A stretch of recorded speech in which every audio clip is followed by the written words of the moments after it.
Baik, alhamdulillahirrahmanirrahim. Wassalatu wassalamu ala asyrafil anbiya'i wal mursalin sayyidina wa maulana Muhammadin wa ala alihi washabbihi ajma'in amma ba'du. Selamat siang Bapak-bapak penghulu baru ya CPNS dan P3K, yakni rekan-rekan saya seluruhnya baik yang dari Provinsi Jawa Barat dan juga provinsi di seluruh Pulau Sumatera.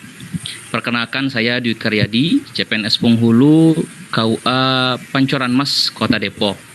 Alhamdulillah, pada kesempatan kali ini saya diamanahkan untuk melanjutkan memimpin jalannya diskusi kita kali ini secara daring melalui Zoom meeting dalam agenda bimbingan teknis PKBT ASN Penghulu tahun 2025. Dan terima kasih atas kesetiaan Bapak-Bapak penghulu yang tetap berada dalam ruang Zoom yang hebat ini. Semoga acara ini semakin menggugah semangat kita dalam bertugas sebagai penghulu dan semakin cinta akan organisasi APRI dan juga ilmu-ilmu yang telah dan akan disampaikan semoga bermanfaat bagi kita semuanya. Baiklah hadirin, dalam dunia maya yang berbahagia, Bapak-bapak penghulu sekalian, yang terhormat sebelumnya Bapak Gus Husni yang telah memberikan kesempatan kepada kami selaku ketua panitia pada penyelenggaraan kali ini, dan juga yang terhormat Bapak Rahmat Yanson yang akan menjadi pemateri kita pada kesempatan kali ini, serta para penghulu-penghulu senior yang ada di dalam Zoom meeting pada kesempatan kali ini.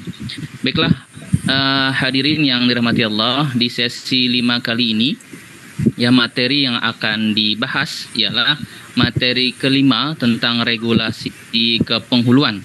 Nah, dalam materi ini akan menjadi bekal untuk kita dalam memahami dasar hukum tugas penghulu agar setiap langkah dan pelayanan sesuai dengan aturan perundang-undangan, kemudian menjadi peningkatan profesionalitas kita dan integritas kita sebagai penghulu, serta memberikan kepastian hukum kepada masyarakat bagaimana pelayanan pernikahan, pencatatan maupun bimbingan keluarga berjalan sah dan terlindung oleh hukum.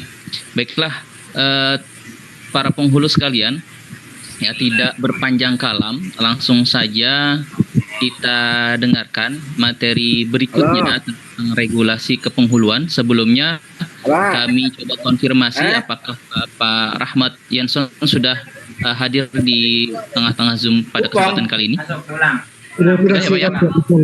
Baik.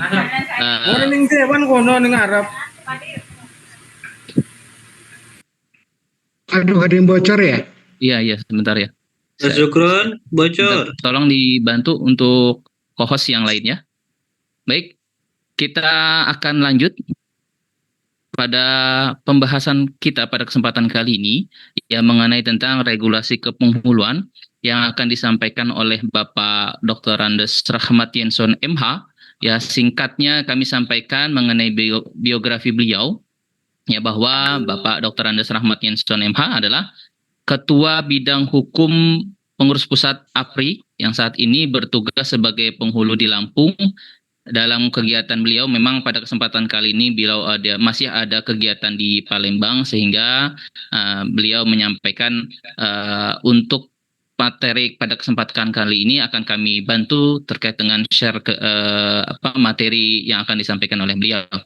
Oleh karena itu kami berikan kesempatan pada Bapak Dr. Andes Rahmat Yanson untuk menyampaikan materi pada kesempatan kali ini. Izin Bapak kami sampaikan untuk pemaparan materi pada kali ini kami batasi 15 sampai dengan 20 menit, dan setelahnya kita akan buka sesi diskusi dan tanya jawab pada rekan-rekan penghulu yang hadir pada kesempatan kali ini. Untuk itu Bapak Yanson, kami persilahkan untuk menyampaikan pemaparannya.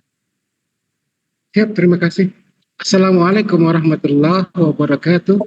Waalaikumsalam warahmatullahi wabarakatuh. Alhamdulillah wa la ilaha illallah wahdahu wa sadaqal rasulillah ila nabiyya ba'da. Allahumma salli wa sallim ala sayyidina Muhammad wa ala alihi wa sahbihi ajmain, amma ba'du. Kepada rekan-rekan seluruhnya calon. Ya, namanya calon itu kalau keinginan kami bukan menjadi calon lagi. Selesai di September sudah menjadi seorang paling tidak mumpuni dalam kategori kriterianya, karakternya, sifatnya, dan yang terakhir bagaimana inteligensinya yang harus kita pertahankan.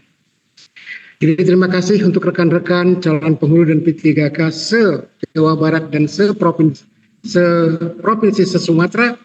Mudah-mudahan ini bisa menjadikan sebuah batu loncatan salah satu bagi keberhasilan rekan-rekan semuanya, adik-adikku yang tersayang, adik-adikku yang tercinta, untuk dapat mewujudkan impian harapan ke depan menjadi penghulu yang profesional. Mari di awal kalimat kita panjatkan puji syukur kehadirat Allah Subhanahu wa taala atas segala rahmat, barokah, hidayah dan inayah sehingga kita masih dipertemukan dalam acara ini walaupun latar belakang kita barangkali penuh dengan kesibukan dan sebagainya. Dan salah satu yang membuat saya harus hadir, saya ada tugas khusus. Jadi karena memang kebetulan di bidang advokasi dan hukum, ada tugas khusus ke Palembang karena ada sesuatu dan lain. Mudah-mudahan untuk di Palembang cepat selesai dan semuanya bisa tertanggulangi dan menjadikan APRI ini menjadikan APRI yang benar-benar selalu diperhatikan oleh masyarakat, selalu didukung oleh masyarakat, dan selalu dinantikan oleh masyarakat. Terus untuk yang kedua, mari kita sholawat serta sering salam kepada junjungan kita Nabi besar Muhammad Sallallahu Alaihi Wasallam, kepada para sahabat, keluarga dan para pengikutnya yang setia menjalankan sunnahnya hingga yaumil qiyamah. Amin. Amin ya rabbal alamin. Untuk adik-adikku semuanya, jadi kita tidak perlu panjang lebar atau barangkali mungkin ketegangan ya, karena dari pagi sampai siang ini sudah menguras tenaga sekali. Maka tadi saya berpesan kepada Mas Dwi, momen yang punya saya itu tidak usah semuanya kan kita bacakan, tapi paling tidak bagaimana regulasi kepenghuluan ini dapat dipahami dengan sempurna oleh rekan-rekan. Itu yang pertama. Yang kedua, bagaimana circle daripada kegiatan penghulu ini dari mulai awal pertama sampai dengan sekarang, apa perubahannya dan seperti apa yang terjadi sekarang. Itu tujuan yang akan kita tempuh. Yang ketiga yang paling pokok adalah bagaimana menciptakan seorang penghulu profesional dengan regulasi-regulasi yang sudah kita pahami bersama agar terwujud yang namanya penghulu yang terwujud dengan dasar semua berdasarkan hukum yang kita lakukan, berdasarkan aturan yang kita tetapkan, berdasarkan anggaran dasar dan anggaran rumah tangga yang harus kita lakukan dalam kehidupan kita sehari-hari. Yang pertama barangkali rekan-rekan sudah tahu bahwa penghulu ini bukan hanya sekarang, tapi penghulu itu terjadi dari sebelum pra kemerdekaan. Itu sudah terjadi. Jadi zaman kolonial pertama kali penghulu itu sudah dijabat oleh penghulu. Apa sih penghulu itu? Kalau untuk di Sumatera rata-rata penghulu itu ada padanan kata yang paling pas. Penghulu, sebuah hulu. Jadi dia yang pertama kali, dia yang menyelesaikan, dia yang mencicipi, dan dia yang membuktikan. Nah, jadi dalam sejarah itu, untuk penghulu itu dari prakolonial memang sudah ada. Lalu di zaman kolonial, baru di era kemerdekaan, sampai dengan sekarang. Nah, dari mulai zaman-zaman prakolonial sampai dengan kolonial, itu disebut dengan penghulu. Diangkat dari masyarakat, diambil dari masyarakat, ditetapkan oleh masyarakat karena punya basic, punya keberanian, punya keutamaan, punya etika yang luar biasa, dan yang pasti punya ilmu yang mumpuni dalam kegiatan. Makanya dalam sebuah pertanyaan-pertanyaan yang tadi saya dengar ketika sebelum sesi ini terjadi, apakah penghulu ini boleh bukan dari Jakarta? Kok kembali lagi kita kepada masa kolonial? Kenapa saya katakan demikian? Kalau zaman kolonial itu hanya blok seblok, petak ke petak, aset ke aset orang. Nah, sementara yang terjadi sekarang, untuk pertanyaan tadi adalah apakah bisa dari luar DKI Jakarta? Jawabnya tentu saja bisa. Kita ada yang dari Lampung, ada yang dari Sumatera Selatan, ada yang dari Sumatera Utara, khususnya wilayah Sumatera, ada yang dari Jambi, ada yang dari Pekanbaru. Ini yang masuk dalam kepengurusan PP. Belum Jawa. Di Jawa ada yang dari Jawa Timur, banyak. Dari Jawa Tengah ada, dari DIY ada. Dari Jawa Barat alhamdulillah hampir 28% diisi oleh penghulu-penghulu dari Jawa Barat.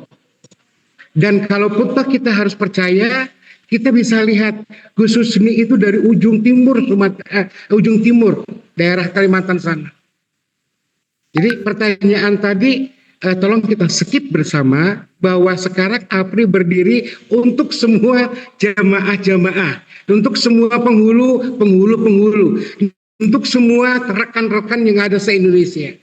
Supaya apa? Supaya terjadinya sebuah kompensasi bahwa ini loh kami, contoh seperti kemarin ketika kita rakornas dari Kalimantan mengatakan bagaimana ini? Kita dari Kalimantan kekurangan ini. Yang dari Papua sama seperti itu. Pak, bisa tidak Pak, kalau kita sebuah peraturan yang seperti ini dengan apa yang terjadi di lapangan. Jadi yang tadinya hanya klasifikasinya tipe A, sekarang menjadi tipe B, atau bahkan ada beberapa yang kita rubah menjadi tipe D. Ini supaya apa? Supaya terjadi wujud bahwa APRI ini, penghulu ini sekarang bukan penghulu sektoral, bukan sektarian, bukan penghulu yang hanya sebuah dikotomi ini saja, tidak seperti itu. Nah, ketika zaman kolonial memang seperti itu, maka terjadilah beberapa peristiwa-peristiwa antara yang satu penghulu yang satu dengan penghulu yang lain, tidak dalam perdebatan, tapi yang di bawah beliau-beliau itu. Oke, Mas Dwi, soal dilanjut. Lanjut aja ya, oke, terus lanjut. Era kemerdekaan boleh, ya. Era kemerdekaan, pasca kemerdekaan. Nah, saya mulai dari sini. Karena kalau kita mulai dari zaman prakolonial, kolonial, dan seterusnya, terlampau lama nanti. Dan itu tidak masuk dalam otak kita semuanya nanti.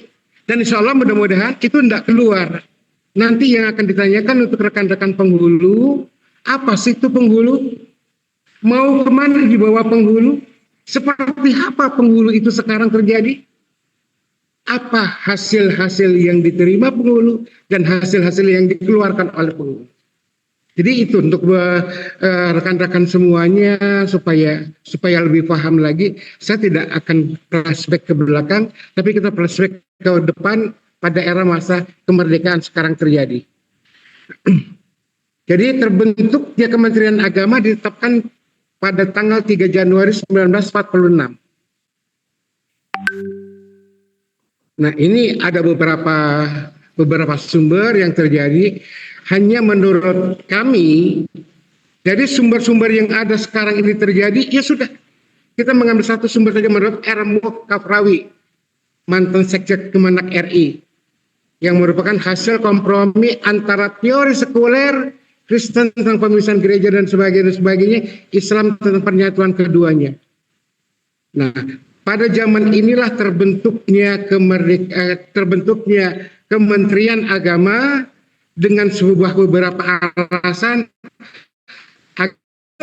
keagamaan yang terjadi dan ada di Indonesia bisa dicakup oleh Kementerian Agama sehingga timbul rasa toleran masing-masing yang satu dengan yang lainnya, timbul intrik supaya ada yang satu bisa membantu yang lainnya, yang satu bisa kerjasama dengan yang lainnya.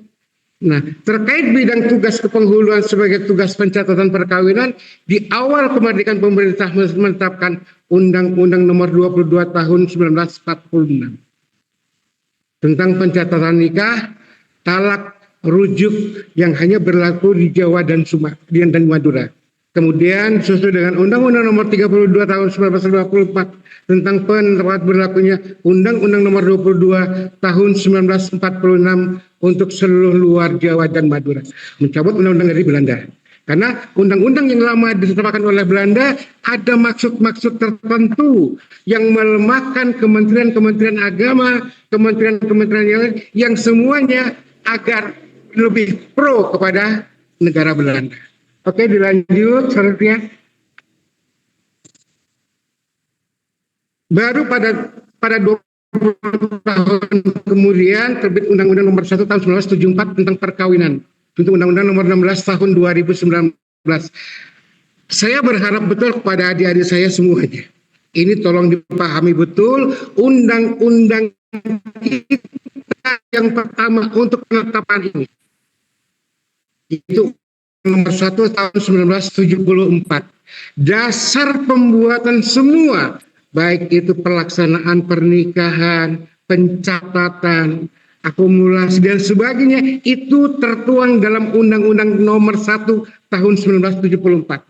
Kemudian melalui Permen PAN RB Nomor 62 Tahun 2005 menyebut penghulu sebagai PNS, sebagai pegawai pencatat nikah yang diberi tugas, tanggung jawab, wewenang dan hak sepenuhnya oleh Menteri Agama atau pejabat yang ditunjuk sesuai dengan peraturan perundang-undangan yang berlaku dalam melaksanakan tugas pengawasan nikah rujuk menurut agama Islam dan kegiatan kepenghuluan.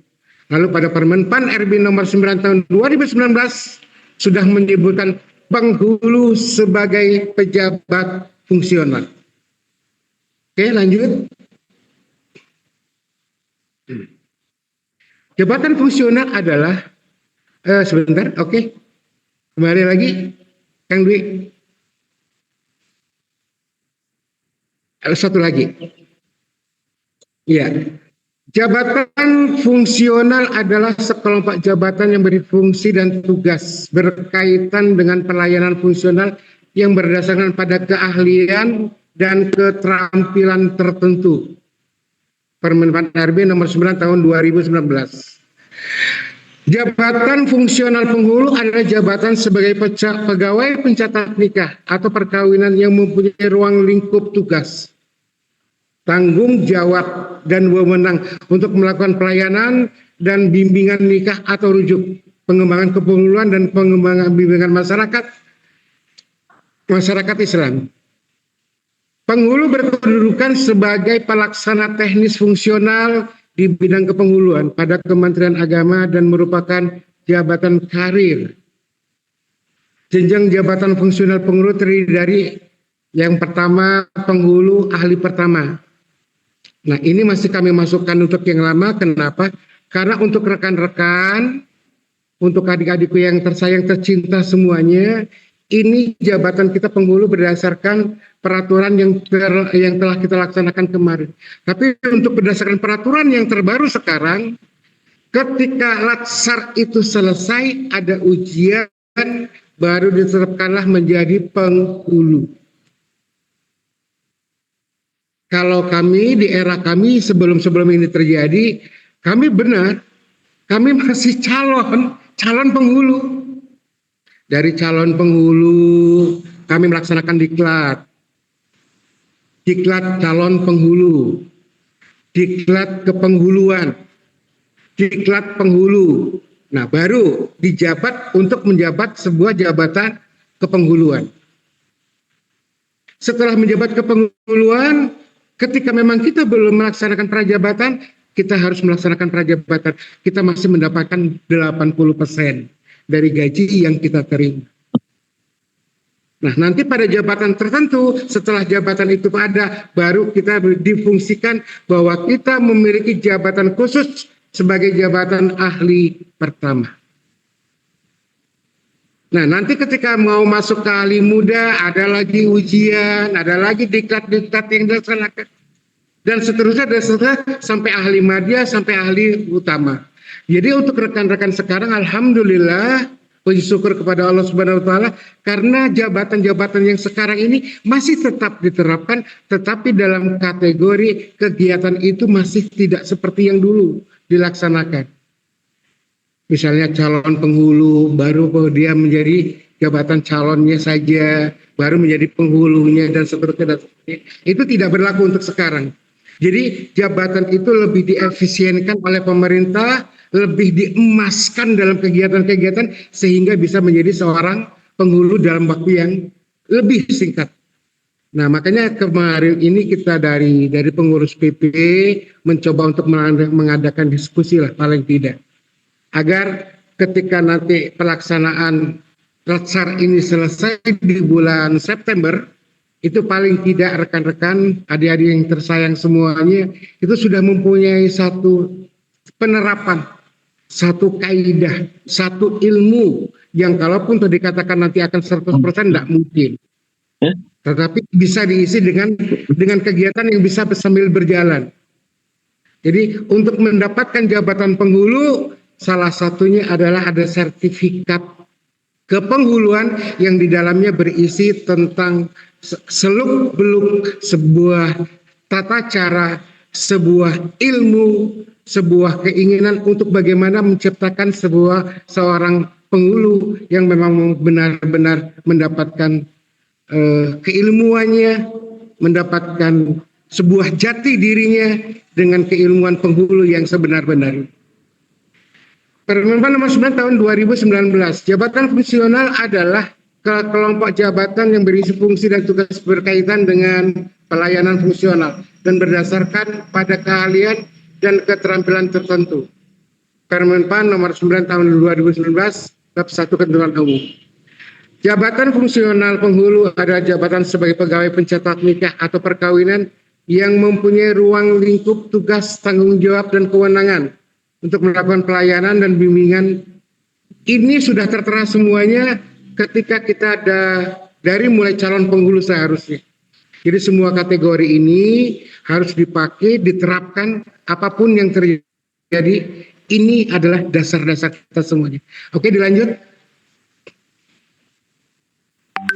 Mas Dwi.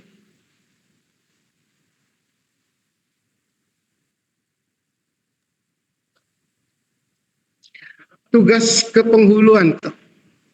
Yang saya tulis di sini hanya tugas penghulu, tidak apa-apa, tidak masalah. Jadi kita tidak bicarakan masalah sebuah tatanan bahasa ya, tapi kita mengambil intisari dari kegiatan ini.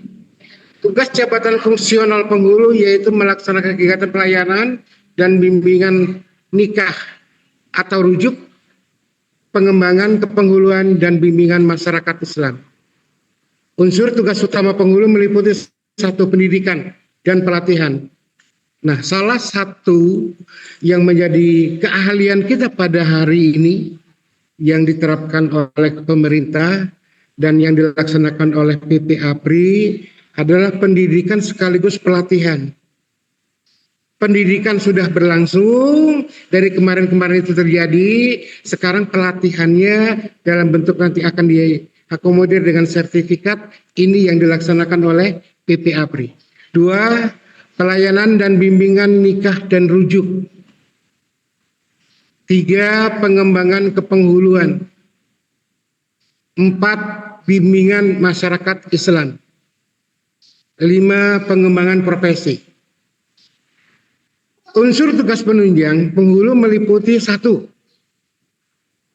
menjadi pengajar, pelatih atau bidang kepenghuluan dan hukum Islam, berperan serta dalam seminar dan sebagainya. Dia berikutnya ada keanggotaan dalam tim, dan nanti kita dalam terakhir ini ada anggota delegasi misi keagamaan. Jadi dari kegiatan-kegiatan ini untuk rekan-rekan tolong diperhatikan betul, setiap apapun yang terjadi dari PP APRI, dari kepengurusan APRI, baik itu tingkat pusat, tingkat wilayah, sampai menjelang tingkat cabang yang ada, satu persatu harus kita ikuti semuanya. Karena APRI sekarang, APRI yang profesional, hierarkinya itu sangat-sangat terukur sekali. Mulai dari bawah sampai naik ke wilayah nanti ke pusat. Berikutnya,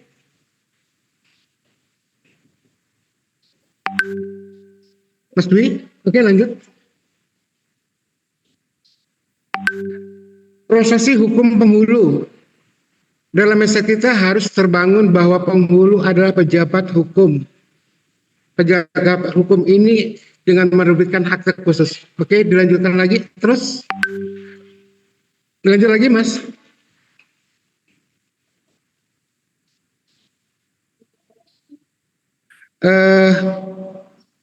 Ya, ini aja.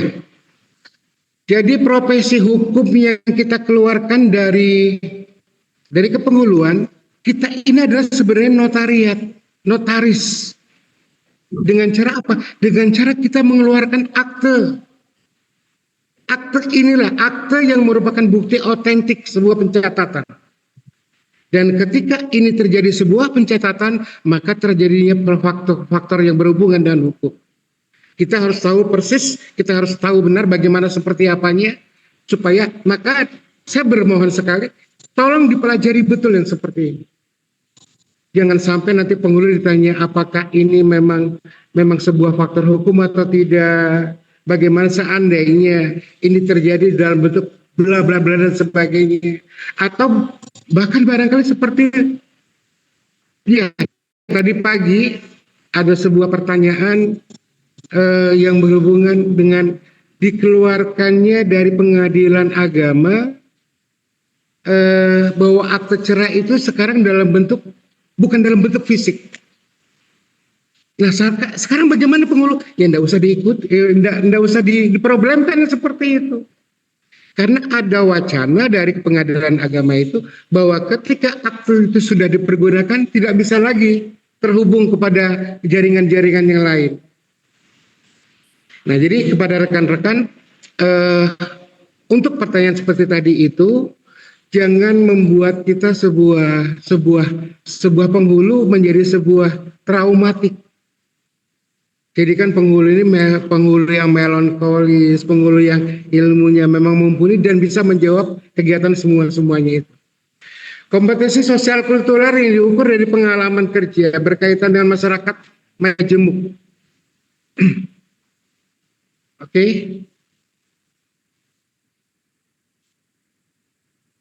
Oke, lanjut. Terus ya, dah.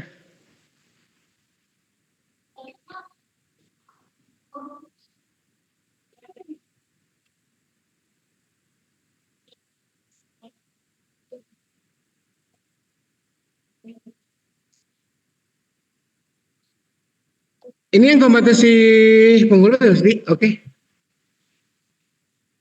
Ya, ini aja dulu Mas Di.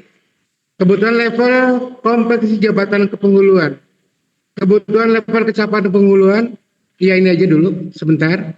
Level kecakapan penghuluan komunikasi, aplikasi, kompetensi bahasa Inggris, bahasa Arab, teknik presentasi. Nah, ini yang oke, Mas Dwi ini aja dulu. Untuk rekan-rekan, tolong ini kalau memang bisa di screenshot. Ini adalah pijakan kita sebagai seorang penghulu. Ini salah satu tangga kita untuk naik ke depan. Oke, balik dulu Mas, sebentar Mas. Mas Dwi, yang tadi aja Mas, yang tata kerja kita.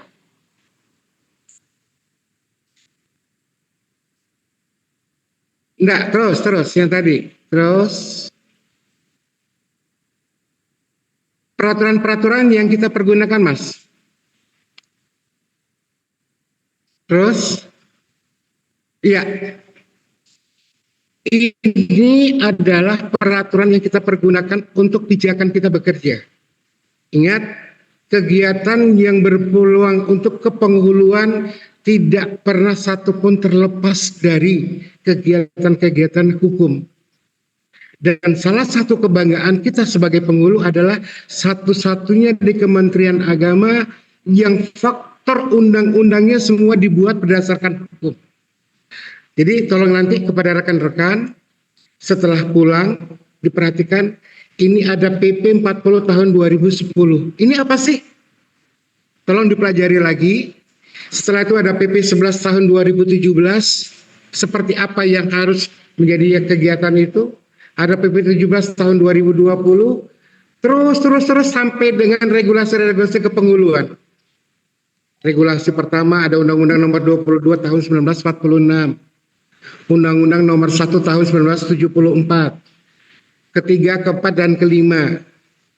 Lalu ada peraturan lagi undang-undang yang kita pergunakan, ada peraturan perundang-undangan lain yang terkait. Ada KHI, kompilasi hukum Islam, ada undang-undang atas hidup capil, ada undang-undang pelayanan publik, undang-undang peradilan agama, dan berikutnya sampai undang-undang pidana. Mohon betul ini dipelajari dengan seksama dengan sebenar-benarnya. Pelajari sampai detailnya, sampai ayat-ayatnya, sampai pasal-pasalnya. Kenapa ini harus kita tetapkan? Karena ini pijakan kita untuk bekerja. Lepas dari kendali ini kita tidak akan bisa bekerja. Asal kepekerjaan itu akan dibuat dengan sesuatu yang tidak pernah menghasilkan nilai nantinya. Nah, tolong kepada adik-adik semuanya, regulasi manajemen PNS dan ASN ini tolong dipelajari. Sengaja saya tidak sampaikan ini semuanya, rinciannya dan detailnya. Kenapa?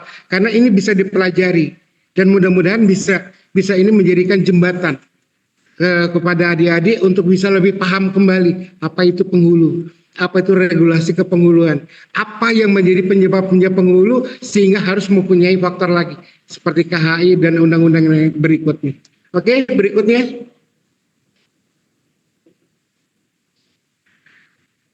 Problematik nggak usah, cukup berlanjut. Karena sudah ada bantuan hukum dari APRI. Kami yakin BIMPEK ini dapat memberikan kontribusi nyata. Jadi paling tidak undang-undang yang saya sampaikan hari ini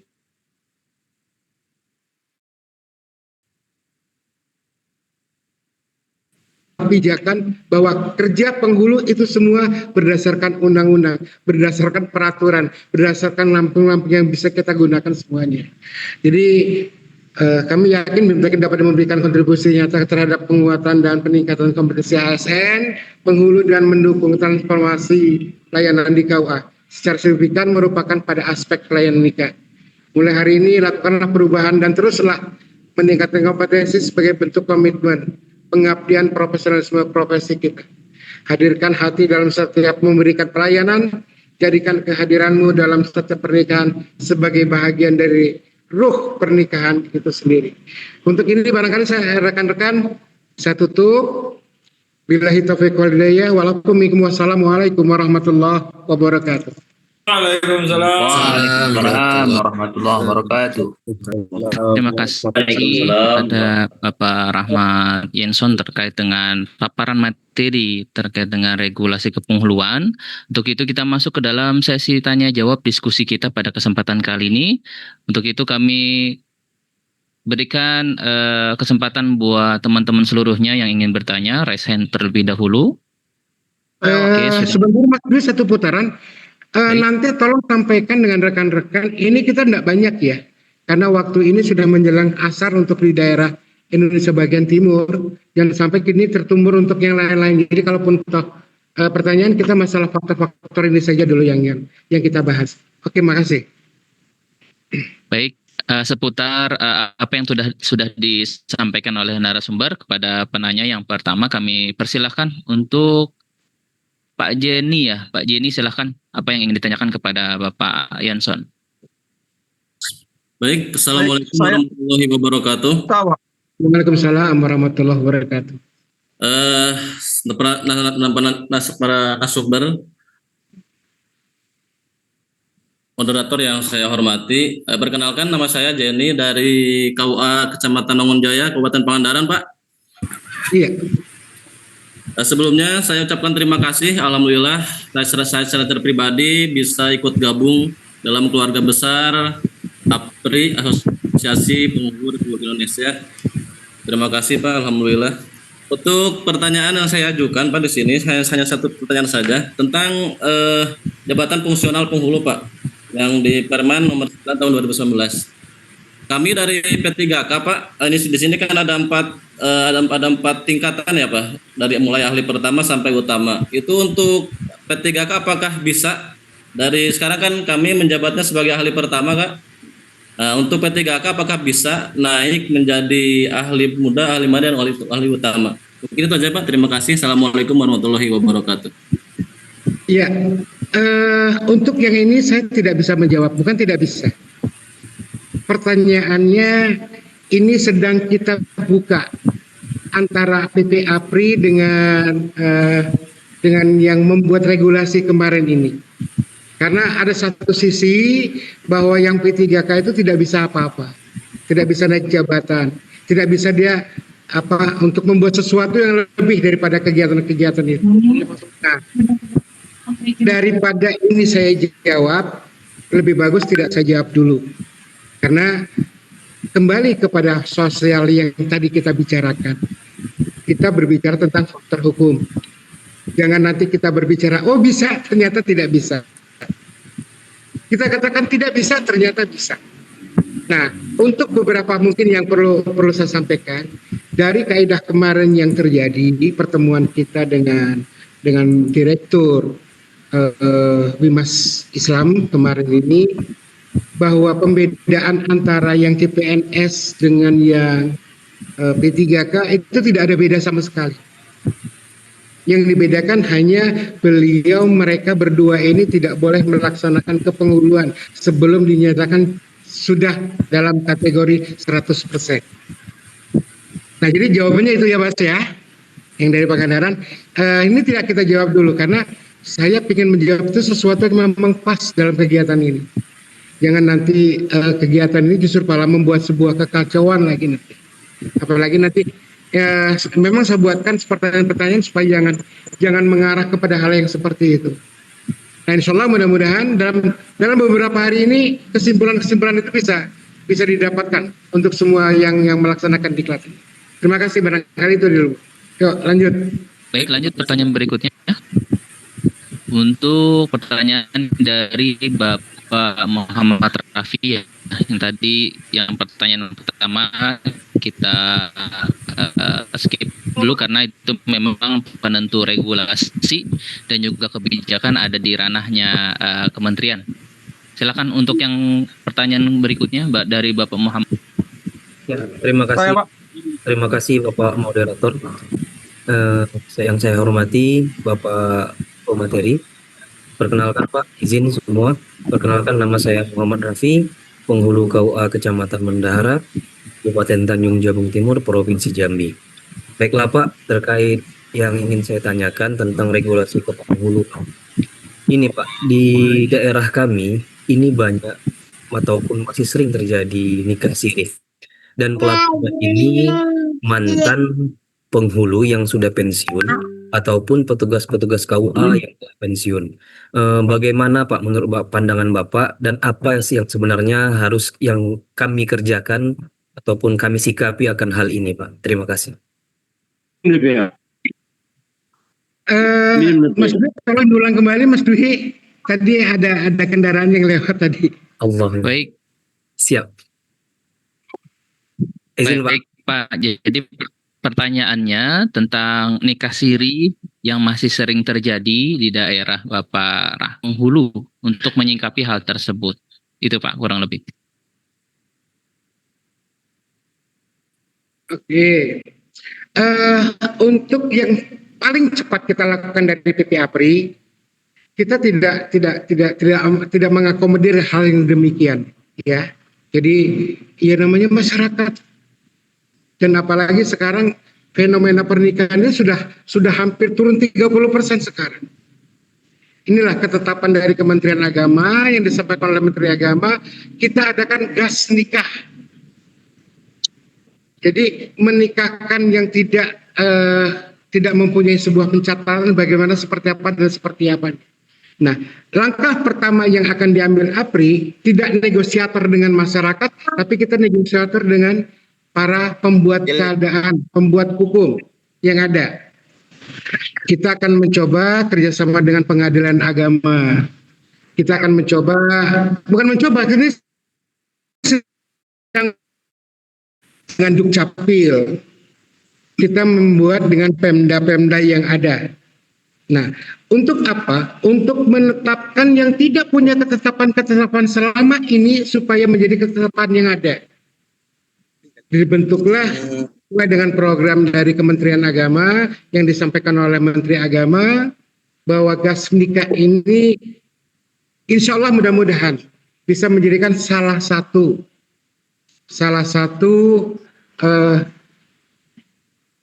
supaya jenjang ini tidak terjadi lagi. Ketika sudah terkumpul, terus semua sudah tercatat, sehingga mudah-mudahan untuk berikutnya ini pencatatan akan terus berjalan. Jadi tidak lagi seperti yang sekarang ini, ketika kita sampaikan dengan masyarakat pun kayaknya sudah dengan berbusa pun enggak kelar yang seperti itu.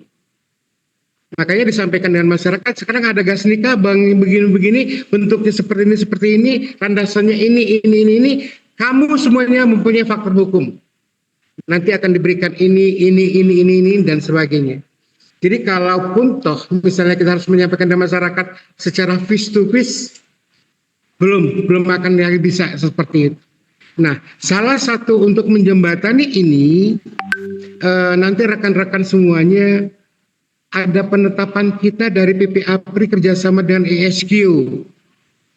ISQ punya Bapak Ari Ginanjar.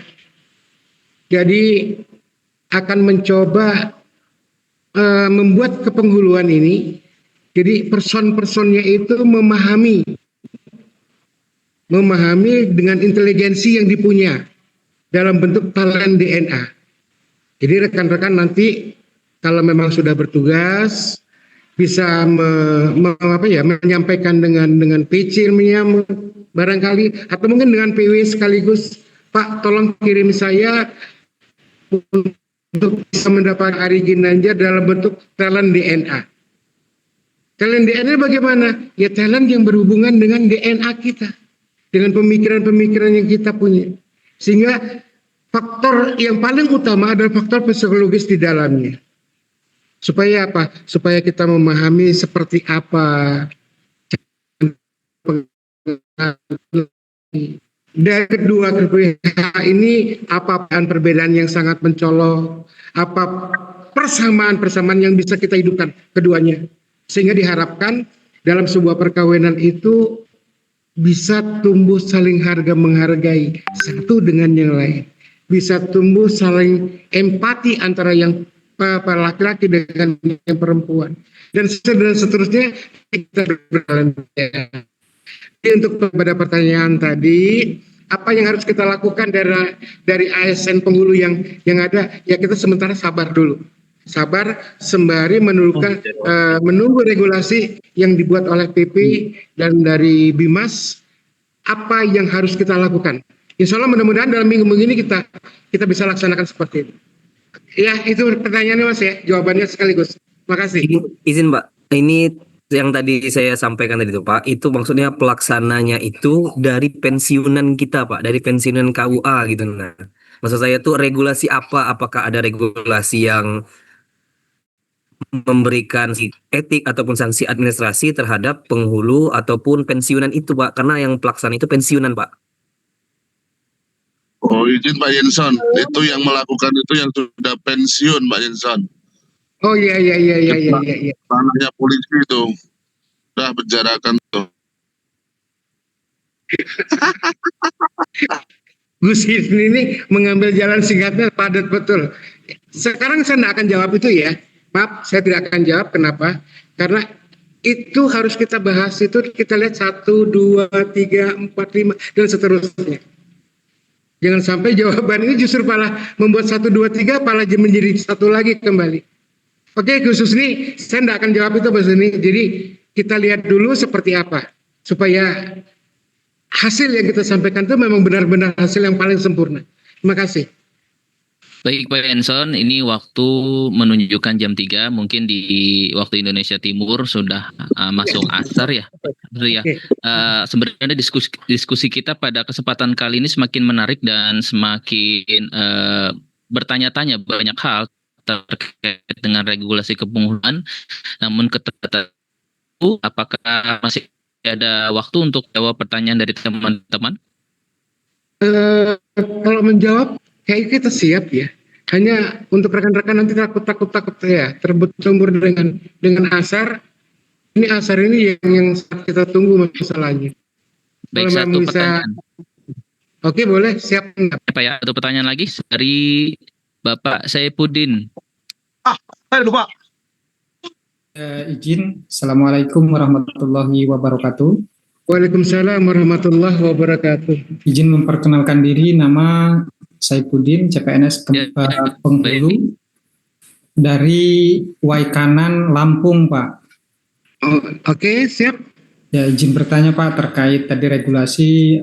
Sebelumnya ucapan terima kasih kepada Bapak yang sudah memaparkan tentang regulasi kepenghuluan.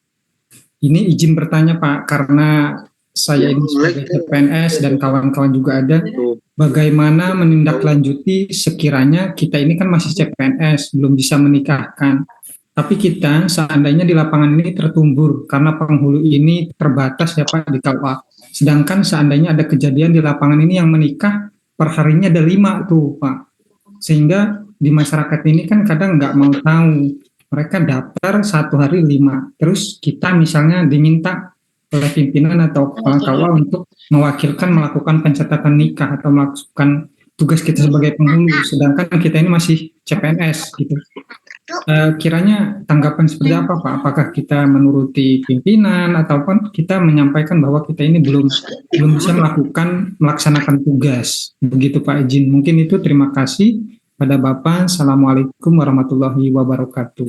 Waalaikumsalam warahmatullahi wabarakatuh. Oke, terima kasih Pak. Kalau memang di Waikanan boleh nanti ke negeri besar ya. Kita berjumpa, enggak apa-apa, atau mungkin saya ke Waikanan.